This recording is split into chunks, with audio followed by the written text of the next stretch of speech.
በህይወታችሁ ላይ የሆነ ነገር ሞክራችሁ ሳይሳካላችሁ ሲቀር ከሚፈጥርባችሁ ስሜታዊ ወይም ደግሞ ስነ ልቦናዊ ጉዳት በላይ በጣም ትልቁ ጉዳት ምንድነው ካላችሁ በዙሪያችሁ ያሉ ሰዎች አላልኩህም፣ አልነገርኩሽም እያልኩህ እየነገርኩህ ብለው ሲከሷችሁ ነው።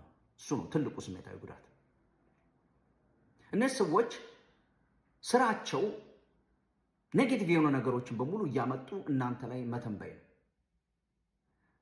ጉዳዩ ምንድነው? በህይወት ጎዳና ላይ መቼም በጣም ብዙ የሚሳኩ ነገሮች አሉ፣ ብዙ ደግሞ የማይሳኩ ነገሮች አሉ። የእነዚህ ሰዎች ስራ የማይሳኩ ነገሮችን 10-20 ነገር እንዲህ ብታረግ እንዲሆንብሃል፣ እንዲህ ብታረግ እንዲሆንብሻል እያሉ በእናንተ ላይ ይተነብዩባቸዋል። ያ ሰልፍ ፉልፊሊንግ ፕሮፌሲ የሚባለው ወይም ደግሞ ራሱን በራሱ እንዲያሳካ ወይም እንዲያስፈጽም ታስቦ የተነገረ ትንበያ ማለት ነው።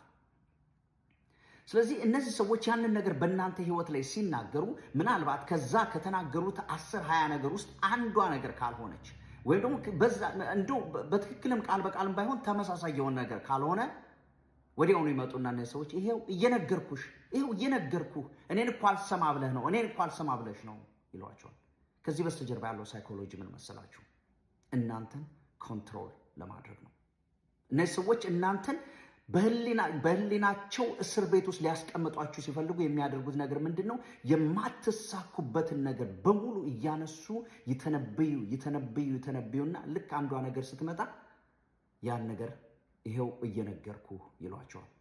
የዚህ ጊዜ ምን ብላችሁ ማሰብ ትጀምራላችሁ? ምንም ነገር ከማድረጋችሁ በፊት ይሄው ባለፈው እኮ ነግራኝ እንደዚህ ሆንኩኝ፣ ባለፈው እኮ ተው እያለኝ እንደዚህ ሆንኩኝ የሚል ነገር ስለሚመጣባችሁ ምንም ነገር ከማድረግ ትፈራላችሁ፣ ትቆጠባላችሁ፣ ራሳችሁን መግታት ትጀምራላችሁ።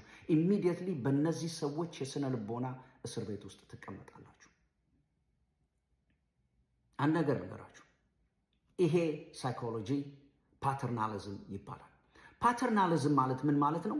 ሰዎቹ እናንተን አልፋችሁ እንዳትሄዱ፣ ልቃችሁ እንዳትሄዱ፣ ትልቅ ደረጃ ላይ እንዳትደርሱ ሲፈሩ ወይም ደግሞ ምቀኝነት ሲገባባቸው ኢሚዲየትሊ የሚያደርጉት ምንድን ነው? እናንተ በነሱ ልክ ተቀዳችሁ እንድትሰፉ ያደርጓቸዋል። ምናልባትም ደግሞ ከነሱ በታች እንድትሆኑ እንጂ በፍጹም እንድትበልጧቸው አይፈልጉም። ስለዚህ ፓተርናሊዝም ማለት ምን ማለት ነው? ከነሱ አልፋችሁ እንዳትሄዱ፣ ከነሱ ልቃችሁ እንዳትሄዱ፣ በነሱ ስር ተቀዳችሁ በዛ ልክ እንድትሰፉ የሚያደርግ ሳይኮሎጂ ነው። መፍትሄው ምንድን ነው ካላችሁ፣ እነዚህ ሰዎች መጥተው እንዲህ እኮ ይሆንብሃል፣ እንዲህ እኮ ይሆንብሻል፣ ባለፈው እየነገርኩሽ እንደዚህ ሆነሽ፣ ባለፈው እየነገርኩ እንደዚህ ሆነ የሚል ነገር ሲያመጡባችሁ ወዲያውኑ መልሱና ለምን ይሄንን ኤነርጂ ለራስህ አትጠቀመው? ለምን ይሄንን ኤነርጂ ለራስህ አታደርገውም ብላችሁ ራሳቸውን የሚመለከቱበትን መስታወት ስጧቸው። አያችሁ፣ ለችግር ችግሩ ራሱን ይናገራል። በቂ ነው። እንኳን ሌላ ሰው ተጨማሪ ሆኖ አስተጋብቶት ማለት ነው።